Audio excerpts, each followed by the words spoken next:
샬롬 샬롬. 한 주간도 평안하셨나요?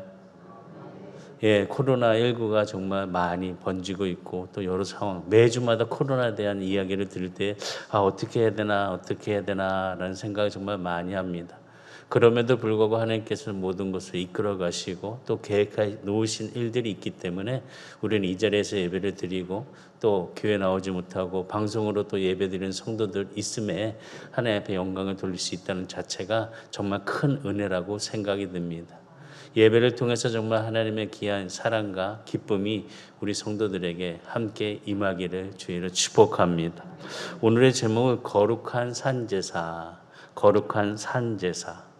다시 결론적으로 말씀드리면 예수님이 기뻐하신 예배는 어떤 예배냐? 거룩한 산제사라는 것입니다.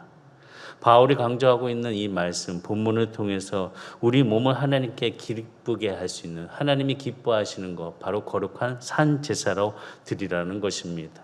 이 거룩한 산제사로 드리라는 것, 다른 말로 표현하게 되면 영적인 예배가 돼야 된다는 것입니다. 영적인 예배, 신령한 예배가 돼야 된다는 것입니다. 그냥 있는 자리가 아니라 신령한 마음으로 영적으로 하나님과 함께 교제하며 이 예배가 거룩한 제사가 돼야 된다는 것입니다. 그 신령한 예배, 영적인 예배를 드리기 위해서는 어떻게 해야 되는 것이냐? 말씀 보았듯이 우리의 몸을 드리는 예배가 돼야 된다는 것입니다. 우리의 몸을 먼저 하나님께 드리는 예배가 돼야 된다는 것을 말씀하고 있습니다. 산제사. 우리가 제물이 되어 하나님 앞에 드릴 수 있는 예배, 그 기뻐할 수 있는 하나님의 기뻐하심의 그 산제사가 오늘 우리가 드리는 예배가 돼야 된다는 것입니다. 이 예배를 그럼 우리는 어떻게 드려야 될 것인가? 하나님께서는 그 모범으로 예수님을 우리에게 보여주셨습니다. 우리의 모범이신 예수님을 통해서 우리는 예수님의 발자취를 따라서 이제 곧 십자가의 그 상에서 돌아가시는 그 핏방울, 물방울 다 쏟기까지 나의 죄를 위해서 짊어지신 그 골고다의 언덕 속에 우리가 함께 참여함을 통하여 또 부활의 아침을 함께 맞이하면서 새롭게 일어날 수 있는 성도가 되어야 된다는 것입니다. 예수님은 무엇보다도 그의 몸을 하나님이 기뻐하는 산 제사로, 거룩한 제사로 드렸다는 것입니다. 다른 것이 아니었습니다. 그의 몸을 하나님이 기뻐하는 산 제사로 드렸다는 것입니다. 오늘 우리가 드리는 이 예배, 우리의 몸을 드리는 예배가 돼야 됩니다. 죽어있는 자들이 아니라 살아있는 자의 모습으로 하나님 앞에 드릴 수 있는 거룩한 몸, 하나님의 성도들이 돼야 된다는 것입니다. 바울은 이처럼 산 제사를 이야기하면서 거룩한 예수님의 몸을 생각하면서 예물을 드리라라고 말씀을 증거하였습니다. 하나님은 그의 몸, 하나님께 제물로 드렸다는 것입니다. 히브리서 10장 10절에 보면 이 뜻을 따라 예수 그리스도의 몸을 단번에 들이심으로 말미암아, 예수 그리스도의 몸을 단번에 들이심으로 말미암아 우리가 거룩함을 얻었느니라. 우리가 거룩함을 얻은 것은 다른 것이 아닌 예수님께서 그 몸을 들여셨기 때문에 우리가 거룩함을 얻었다는 것입니다. 산 제사로 예수님이 들으셨다는 것입니다. 그렇기 때문에 예수님의 그 모든 일, 그 행적들, 십자가에 올라가시는 그 발걸음, 또 십자가에서 피 흘리시고 물까지 다 쏟으시면서 다 이루었다 하신 그 말씀, 바로 우리의 죄를 감당하기 위하여 그 모질 고통을 참으시고 우리의 나음을 위하여 십자가에 달려 돌아가셨다는 것입니다. 베드로전서 2장 24절에 친히 나무에 달려 그 몸으로 우리 죄를 담당하셨으니 이는 우리로 죄로 대하여 죽고 의에 대하여 살게 하려 하심이라. 그가 채찍에 맞음으로 너희는 나음을 얻었느니라. 그가 채찍에 맞음으로 너희는 나음을 얻었느니라. 그가 친히 십자가에 달려 돌아가셔 죽으심으로 말미암아. 그는 예수님은 우리를 위하여 산 제물이 되셨습니다. 나를 위하여, 나의 나음을 위하여, 나의 구원을 위하여 예수님께서 직접 십자가에 달려 돌아가셨다는 것입니다. 예수님의 몸이 하나님께 드린 희생의 그 모든 것, 바로 우리의 죄를 위하여, 우리의 죄를 사함을 위하여, 그 피로 우리를 정결케 하기 위하여 십자가에 달려 돌아가셨다는 것입니다. 구약 시대의 제사를 보면은 히브리서 9장 13절과 14절을 보면 염소와 항소의 피와 및 암송아지의 죄를 부정한 자에게 뿌리고 그 육체를 정결하게 하여 거룩하게 하거든. 하물며 영원하신 성령으로 말미암아 흠 없는 자기를 하나님께 드린 그리스도의 피가 어찌 너희 양심을 죽은 행실에서 깨끗하게 하고 살아계신 하나님을 섬기게 하지 못하겠느냐 라고 말씀을 증거합니다. 예수님의 피로 말미암아 우리는 깨끗함, 정결함을 얻었다는 것입니다. 제사함을 누렸다는 것입니다. 오늘 이 시간에 예배자의 모습 속에 제사함과 정결함 속에 함께 드리는 예배자가 되시기를 확신하시면서 귀한 예배가 되기를 주의를 축복합니다. 또한 어떠한 일들을 들으셨는지 예수님의 몸을 통하여서 우리의 병의 고침을 허락해 주셨다는 것입니다. 이사야서 보니까 이사야 53장 5절에 보면 그가 찔림은 우리의 허물 때문이요 그가 상함은 우리의 죄악 때문이라. 그가 징계를 받음으로 우리는 평화를 누리고 그가 채찍에 맞음으로 우리는 나음을 받는다도다. 우리가 나음을 받은 것은 다른 것이 아닌 예수님께서 산 제물이 되어 채찍에 맞아 죽으심을 통하여 그의 피로 우리가 새롭게 나음을 받았다는 것입니다. 우리는 흔히 복음 속에 신유가 있다고 합니다. 다른 말로 하면 병 고침을 받을 수 있다는 것입니다. 오늘 우리의 속에 무슨 병이 있습니까? 마음의 병이 있습니까? 육신의 병이 있습니까? 오늘 예수의 이름으로 말씀을 듣고 예수를 바라보면서 그 병의 고침이 일어날 수 있는 귀한 축복의 신유의 시간이 되기를 주의를 축원합니다. 바로 예수의 몸이 제물이 되어서 희생의 제물이 된 것은 바로 우리의 몸을 고치시기 위한 그 모든 것, 회복시키시기 위한 하나님의 피 흘림의 어린 양이었다는 것입니다. 이 어린 양을 통해서 우리는 거룩한 산제사, 예배드리는 성도가 돼야 된다는 것입니다. 그냥 드리는 예배가 돼서는 안 된다는 것입니다. 습관적으로 드리는 예배가 돼서는 안 된다는 것입니다. 거룩한 산제사가 돼야 된다는 것입니다. 진정으로 드리는 예배자가 돼야 된다는 것입니다. 다른 목적이 있어서는 안 됩니다. 오직 하나님을 만나기 위한 하나님의 그 뜻을 찾기 위한 예배가 돼야 된다는 것입니다. 나의 삶의 목적을 위한 예배가 돼서는 절대 안 되는 것입니다. 자녀를 위한 예배가 돼서는 안 된다는 것입니다. 부모를 위한 예배가 돼서는 안 된다는 것입니다. 하나님을 위한 예배자가 돼야 산 제물로 드릴 수 있는 거룩한 예배가 될 수 있다는 것입니다. 그렇기 때문에 우리가 먼저 하나님 앞에 드리는 이 거룩한 산 제사는 바로 예수님의 몸에 그 생명의 떡이라는 사실을 기억하고 그 생명의 떡을 함께 나눌 수 있는 성도가 돼야 될 줄 믿습니다. 예수님의 몸은 바로 우리의 생명의 떡입니다. 그 생명의 떡을 통해서 우리는 먹고 새로운 힘을 얻고 영육의 강건함을 누릴 수 있다고 요한복음 6장 35절에 보면 예수께서 이르시되 나는 생명의 떡이니 내게 오는 자는 결코 줄이지 아니할 터요 나를 믿는 자는 영원히 목마르지 아니하리라.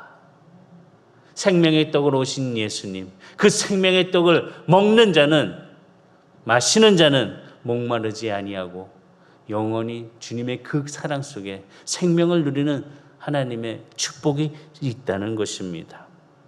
예수님이 주신 그 생명의 떡을 우리가 먹게 되면 영생을 누리게 된다는 것입니다. 바로 그 생명의 떡, 예수님의 살, 예수님께서 주신 참된 음료가 우리 속에서 함께 일어나야 된다는 것을 깨달아야 볼 수 있고 누릴 수 있다는 것입니다. 요한복음 6장 51절에 보면 나는 하늘에서 내려온 살아있는 떡이니 사람이 이 떡을 먹으면 영생하리라. 내가 줄 떡은 곧 세상의 생명을 위한 내 살이니라 하시니라. 세상의 생명을 위한 살, 그 생명의 떡을 우리가 먹고 세상의 생명을 가지고 영광을 돌릴 수 있는 거룩한 예배자가 되시기를 주의를 축복합니다.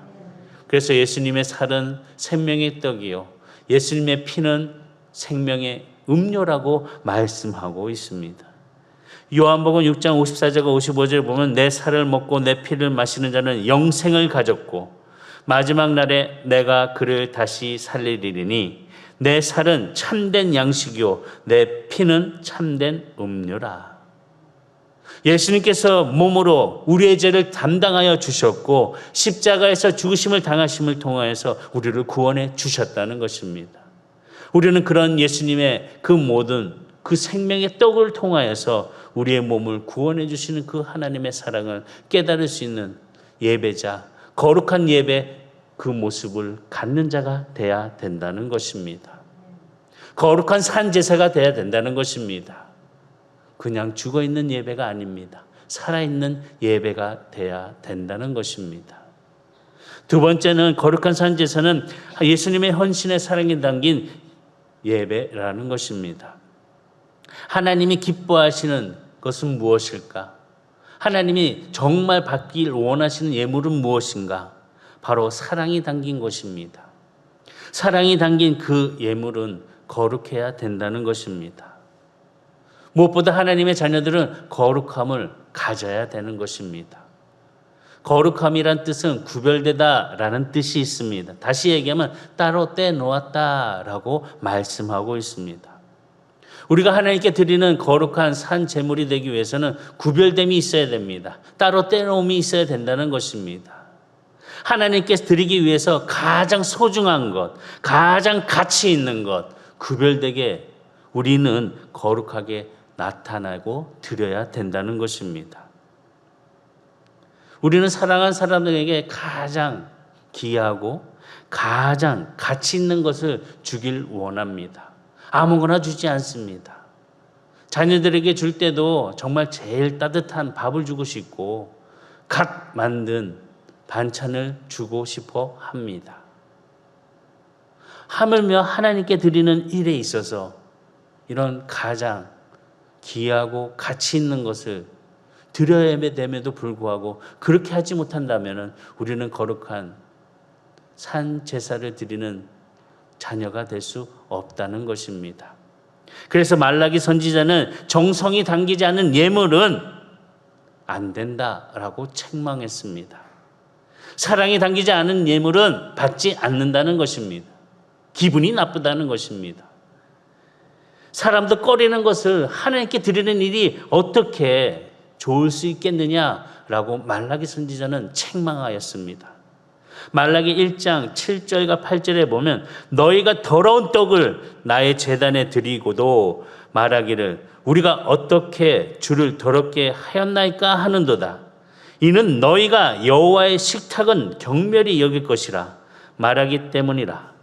만군의 여호와가 이르노라 너희가 눈먼 희생 제물을 바치는 것이 어찌 악하지 아니하며 저는 것 병든 것을 드리는 것이 어찌 악하지 아니하냐. 이제 그것을 너희 총독에게 드려보라. 그가 너를 기뻐하겠으며 너를 받아주겠느냐. 너의 상관한 게 이러한 것들을 한번 드려보아라. 그러면 너의 상관이 기뻐하겠느냐, 즐거워하겠느냐, 감사하겠느냐. 말라기 선지자는 이렇게 충고하고 있습니다. 우리가 드리는 예배 어떠한 모습으로 주님 앞에 드리고 있으십니까? 정말 가장 귀한 것, 가치 있는 것, 그 시간과 그 모든 물질과 그 상황들을 드리고 있으십니까?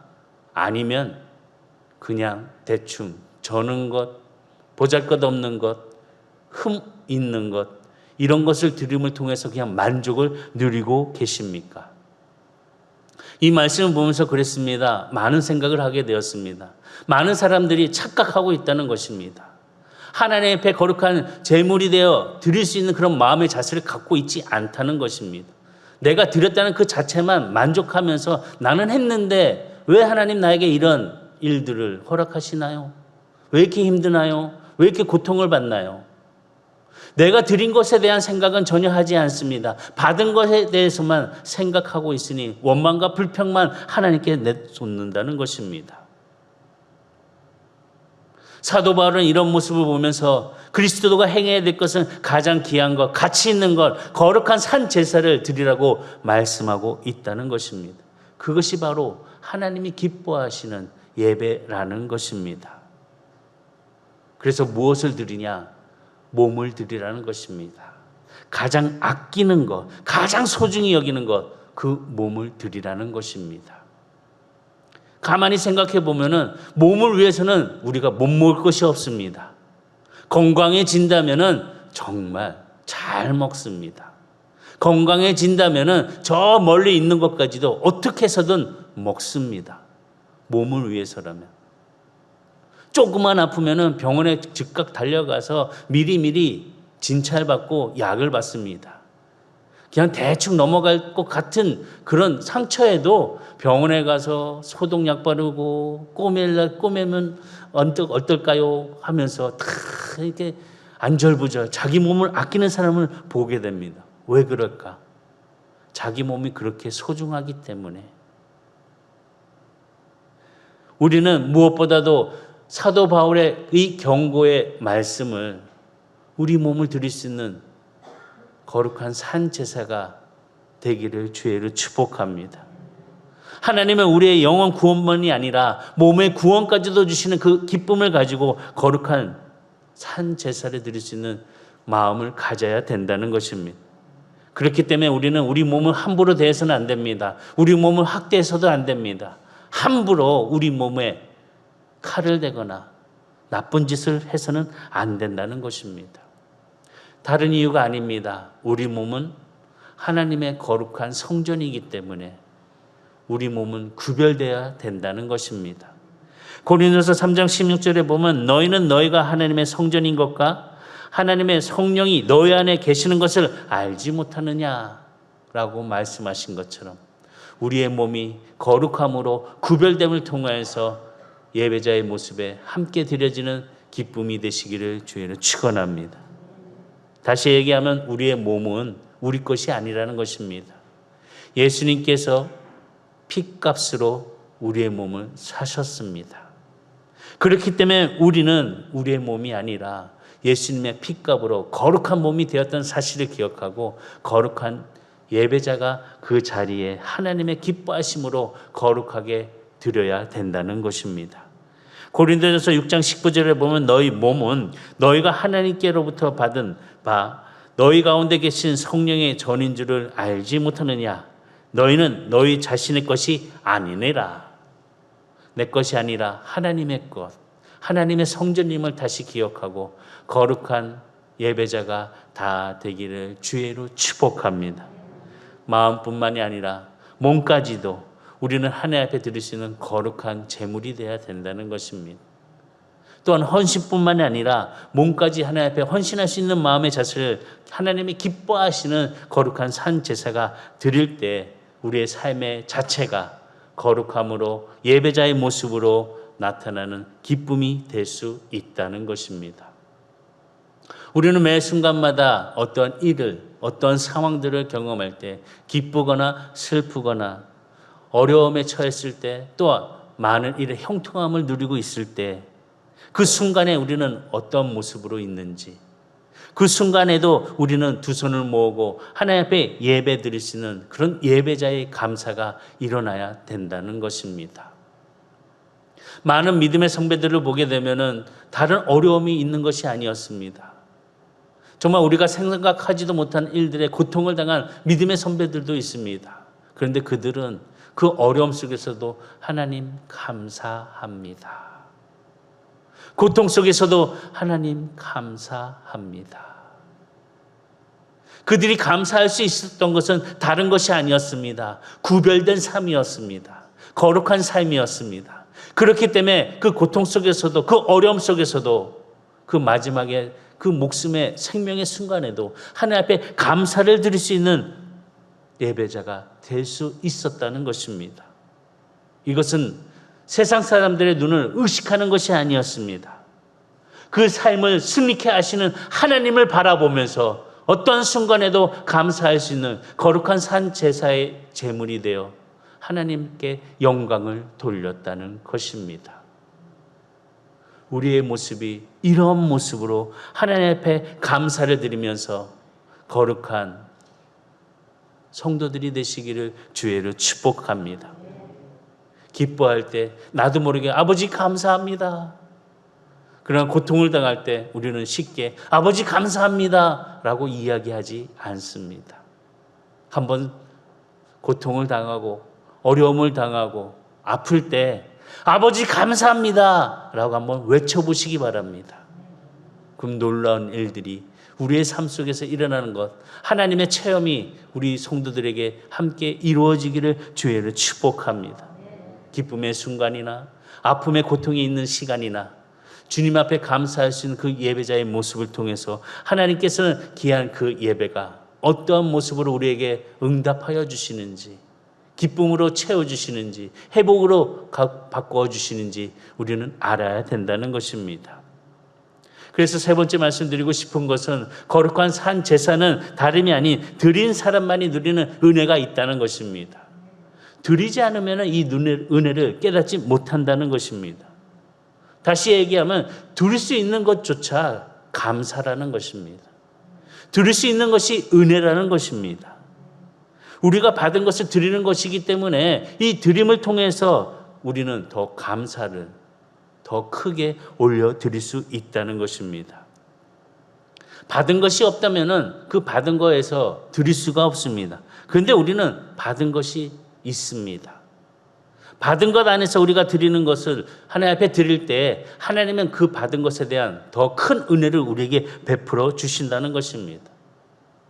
오늘 본문의 말씀 보면 로마서 12장 1절에 그러므로 형제들아 내가 하나님의 모든 자비하심으로 너희를 권하노니 너희 몸을 하나님이 기뻐하시는 거룩한 산 제물로 드리라.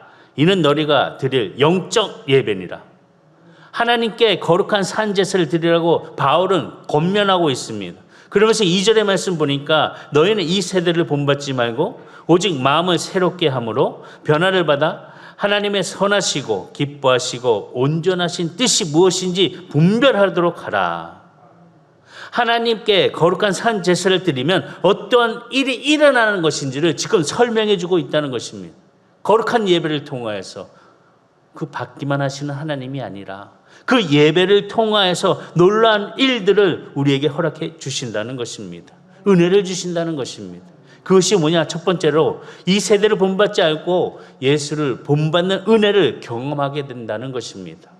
이 세대를 본받지 않고 우리가 추구해야 되는 진리는 변하지 않는 진리여야 됩니다. 그런데 세상은 끊임없이 변합니다. 세상은 끊임없이 추구하고 바라고 있지만 결국 썩게 됩니다. 세상에는 제약이 더러운 제약이 가득 차 있습니다.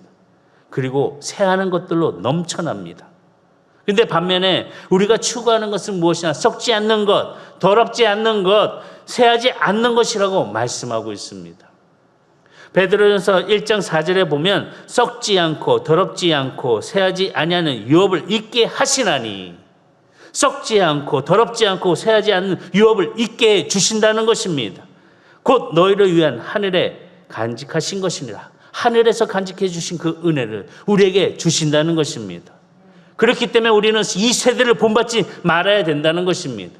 그럼 무엇을 본받아야 되냐? 바로 예수 그리스도를 본받으라고 말씀하십니다. 왜일까요? 바로 예수 그리스도는 영원하시기 때문에, 변하지 않기 때문에, 알파와 오메가요, 처음과 나중이시기 때문에, 어제나 오늘이나 영원토록 변치 아니하시는 예수님이시기 때문에, 시대를 초월하여서 우리는 예수님을 바라보며 본받는 자가 되어야 된다는 것입니다. 변하지 않으시는 진리가 되시는 예수님을 본받아야 된다는 것입니다. 그렇게 될 때에 우리는 흔들리지 아니하는 삶을 살 수가 있습니다. 변화가 자꾸 일어나면 흔들립니다. 이것이 맞나? 내가 가는 것이 정말 정확한 것인가? 바라는 것이 옳은 것인가? 자꾸 변화가 되면은 헷갈리게 됩니다. 그러나 변하지 아니하시는 예수님을 바라보면서 참된 진리를 찾아가는 모든 성도들에게는 흔들림이 없이 그 믿음의 발걸음을 걸어갈 수 있다는 사실을, 그 은혜를 경험할 수 있다는 것을 우리가 깨달아야 된다는 것입니다. 바로 이 예배를 통해서, 거룩한 예배를 통해서 변하지 아니하시는 하나님의 역사가 우리 성도들에게도 함께 임하기를 주의로 축복합니다. 두 번째는 뭐냐? 마음에 새롭게 된 은혜를 경험하게 된다는 것입니다. 사도 바울은 오직 마음을 새롭게 함으로 변화를 받으라 라고 권면했습니다. 마음을 새롭게 받으라. 다른 것이 아닌 이 예배의 자리에, 이 시간에 예배를 통해서 마음에 새롭게 됨에 그 은혜를 경험해야 된다는 것입니다. 성경은 마음의 중요성을 강조하고 있습니다. 왜? 마음에서 생명의 근원이 나오기 때문에 그렇습니다. 지금 우리 성도님들은 어떤 마음의 자세를 갖고 계십니까? 어떤 마음을 품고 계십니까? 좌절의 마음이십니까? 아니면은 새로운 힘의 긍정의 마음을 갖고 계십니까? 그 마음에서 생명의 근원이 나온다는 것입니다. 마음을 긍정으로, 하나님의 말씀으로 새싹을 피울 수 있는 우리 성도들의 마음이 되시기를 주의로 축복합니다. 마음에 악한 것들이 계속 쌓이게 되면은, 근심 걱정이 계속 쌓이게 되면은 우리의 몸은 지쳐가고 우리의 몸은 고통을 당합니다. 그 고통을 당하고 있다는 것을 어떻게 알 수 있냐? 마음에 쌓인 것이 입을 통하여서 나오게 된다는 것입니다. 그렇기 때문에 우리는 마음을 중요하게 생각하고 마음의 어떤 자세를, 어떠한 것을 품어야 되는 것인지를 거룩한 제사를 통하여서, 예배를 통하여서 우리는 그 마음을 잡아야 된다는 것입니다. 마음이 병들면 입에서 나오는 모든 말들이 병을 들게 합니다. 또한 마음은 완고해집니다. 또한 마음은 완악해집니다. 그리고 그 마음에 쌓여있는 것들이 썩기 시작합니다. 썩기 시작하니까 내 입에서 나오는 것은 썩은 냄새밖에 나오지 않는다는 겁니다. 마음이 건강하고 새로워질 수 있는 그 자세에 거룩한 예배자, 거룩한 제물이 되어서 좋은 하나님의 역사들이 일어날 수 있도록 그 마음의 새로움을 가질 수 있는 우리 성도들이 되시기를 주의로 축복합니다. 그래서 우리의 언어는 생명이 있어야 됩니다. 그래서 우리의 태도는 힘이 있어야 됩니다. 본이 되어야 된다는 것입니다. 마음을 새롭게 되는 것은 다른 것이 아닌 바로 예배를 통해서 하나님의 말씀을 받는 그 순간 새로움을 누릴 수 있는 귀한 마음이 새기게 된다는 것입니다. 말씀을 통해서 무엇보다도 회개하는 그 성도들의 마음의 자세가 안에 있는 모든 더러운 것들을 비워버리고 새롭게 시작할 수 있는 마음의 창이 깨끗하게 닦여지게 된다는 것입니다. 마음이 새로워지게 되면 그 인생 자체가 새롭게 달라진다는 것입니다. 그렇기 때문에 우리는 그 마음을 주님 앞에 열어야 됩니다.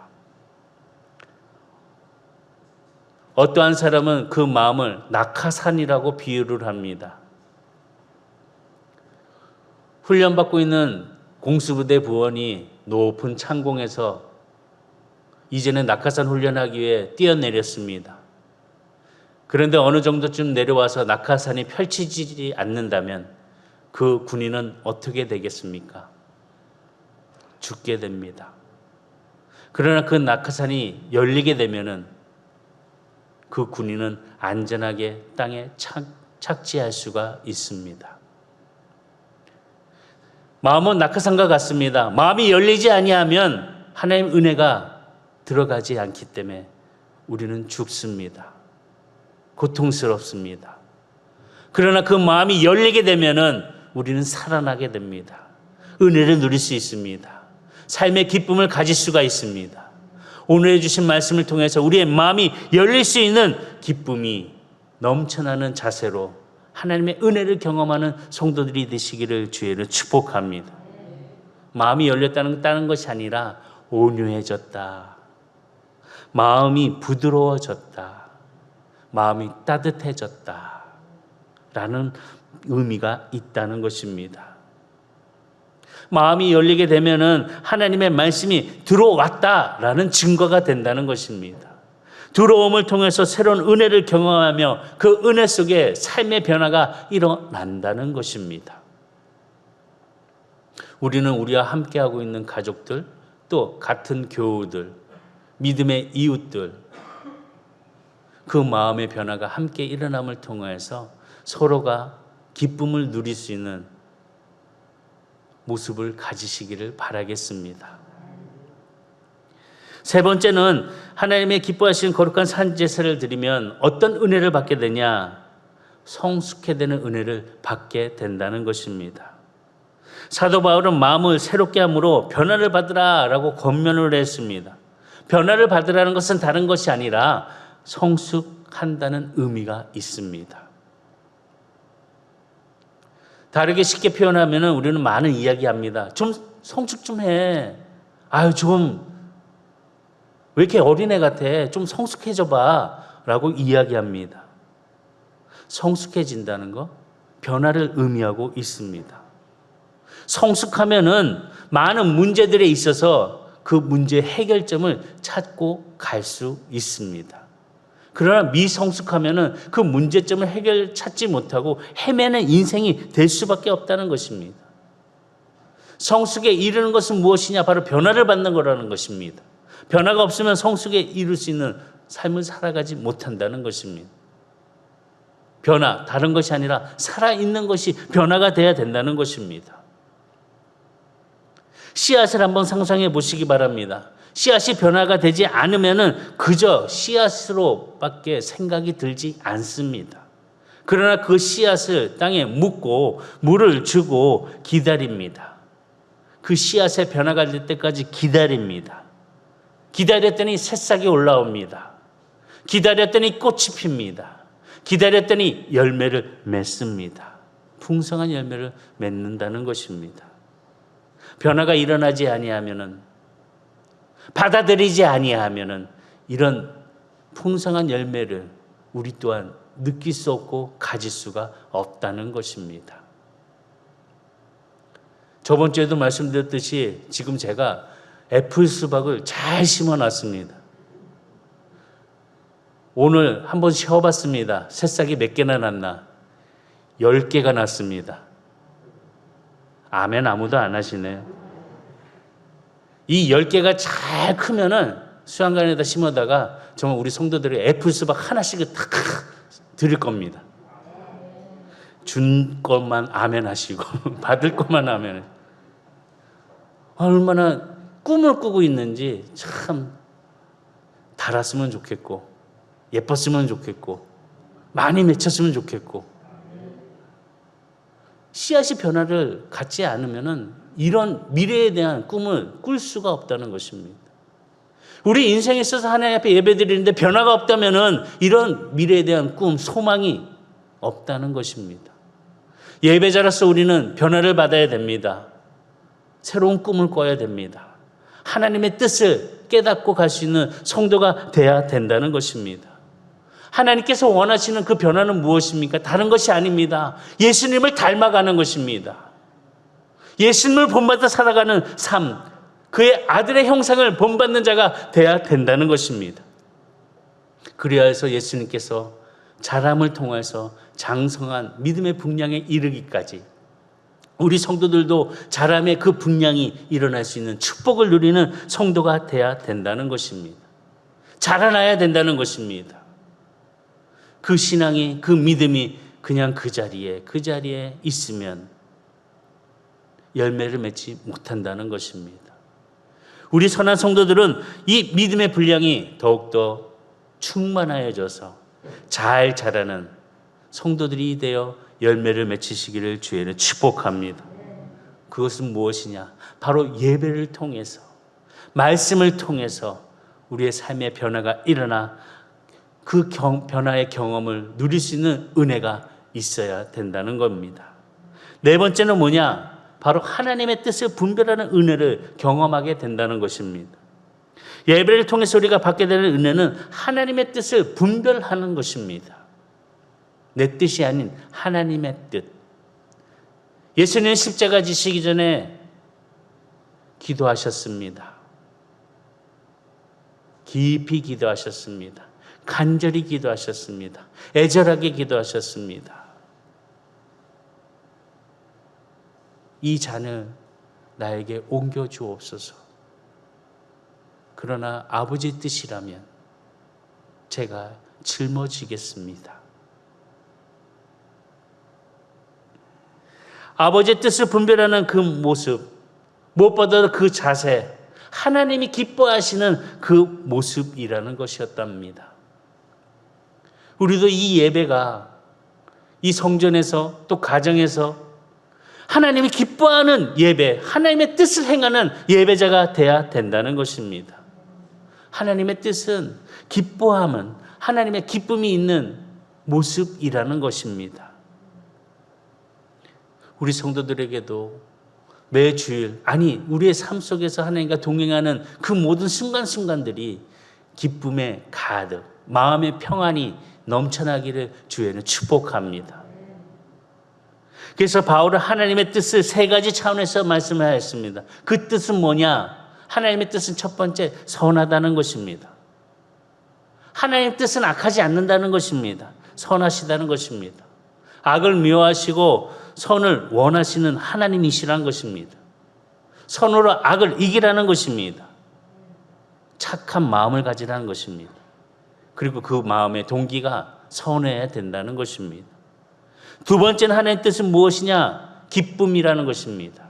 선하고 기뻐하고 하나님을 기쁘시게 하기 원하실 때 하나님의 뜻을 쫓아 행할 때 기쁘다는 것입니다.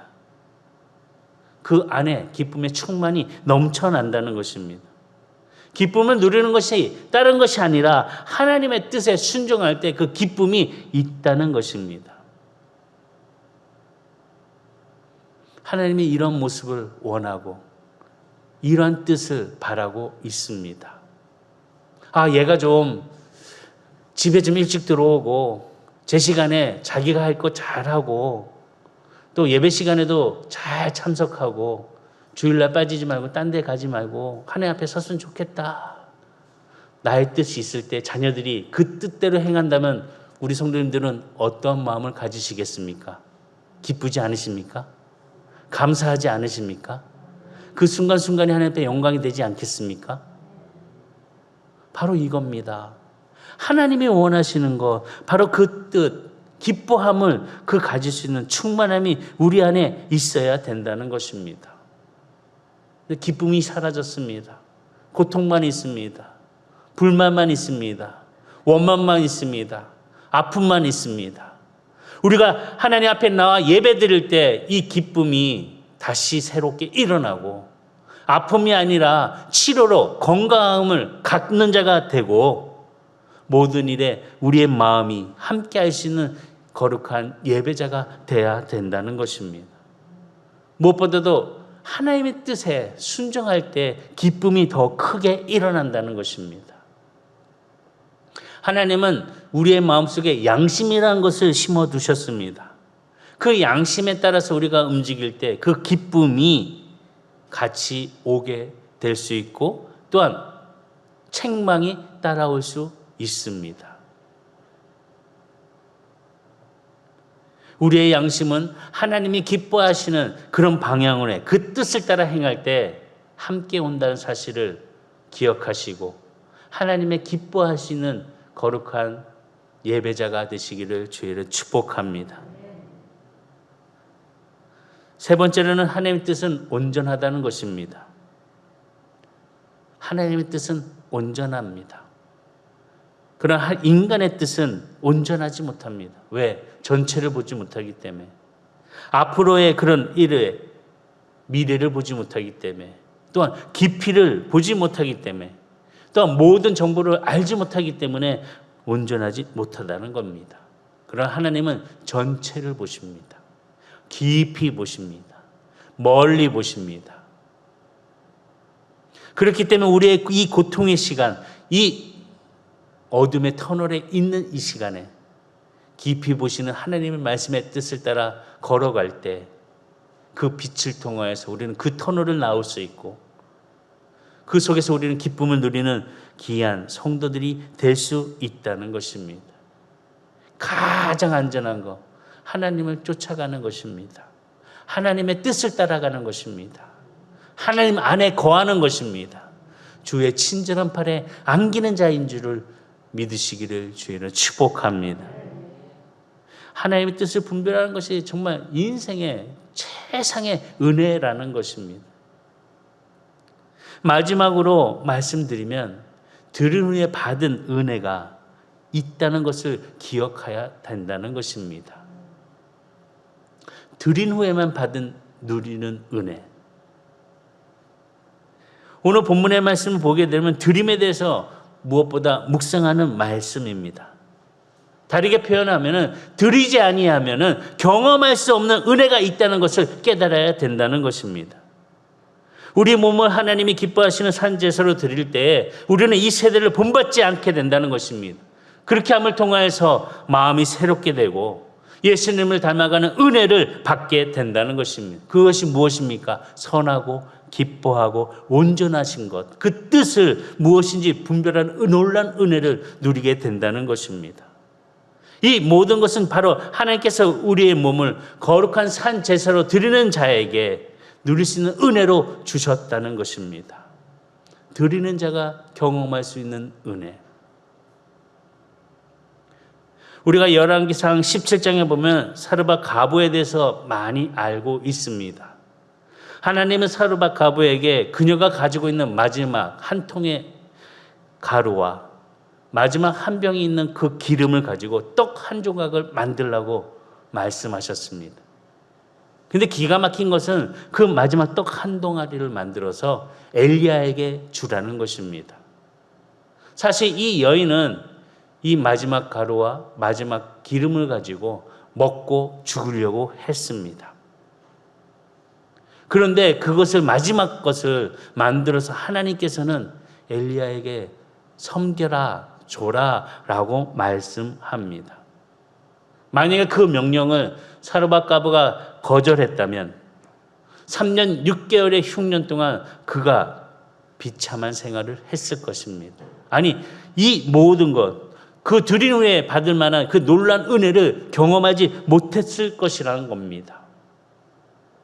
드렸기 때문에 이 사르밧 가부와 그 집의 아이들은 놀라운 은혜를 경험했습니다. 이것뿐입니까? 오병이어를 보시기 바랍니다. 한 소년이 그 작은 것을 드리지 아니하였다면 그 많은 사람들이 먹고 12강주리가 남는 놀라운 은혜를 경험하지 못했을 거라는 것입니다. 드리는 자가 경험한다는 것입니다. 드린 후에 은혜를 받는 경험이 있다는 것입니다. 우리가 거룩한 산 제물이 되어주신 예수님을 한번 묵상해 보시기 바랍니다. 예수님께서 친히 자신의 몸을 드리셨기 때문에 우리가 이렇게 구원받은 백성으로서 참된 감사와 그 십자가의 은혜의 부활의 영광을 우리가 경험하고 있지 않습니까? 다음 주는 우리가 부활절을 지킵니다. 그냥 있는 절기가 아니라 예수님의 몸을 드림을 통해서 우리가 경험할 수 있는 그 부활의 기쁨을 누리면서 우리의 삶 속에서도 거룩한 산제사의 놀라운 일들의 은혜가, 구원에 이르는 기쁨의 은혜가 우리 성도를 통하여서 경험이 되시기를 주의는 축복합니다. 드리는 것 어렵지 않습니다. 하나님이 나에게 주신 것 드리시면 됩니다. 없는 것을 드리려고 찾지 마시기 바랍니다. 하나님이 나에게 주신 것을 드리면 그 드린 은혜의 송을 통하여서 놀란 은혜의 감격이 넘쳐날 수 있는 삶의 거룩한 산 제사를 함께하는 선한의 성도들이 다 되시기를 주의를 축복합니다. 드리는 자에게 그 크신 은혜로 대갚아 주시는 놀란 은혜가 우리 성도들에게 갑절이나 이루어지기를 주의는 축원합니다. 또한 이 예배를 통해서 고침을 받으시기 바랍니다. 병이 낫기를 바랍니다. 마음의 병이 낫기를 바라겠습니다. 육신의 병이 낫기를 원하겠습니다. 새롭게 되는 놀라운 축복이 우리 성도들의 삶 속에 거룩한 산 제물이 되어 산 제사를 드림에 놀란 귀한 은혜가 임하기를 주님으로 축원합니다. 기도하시겠습니다.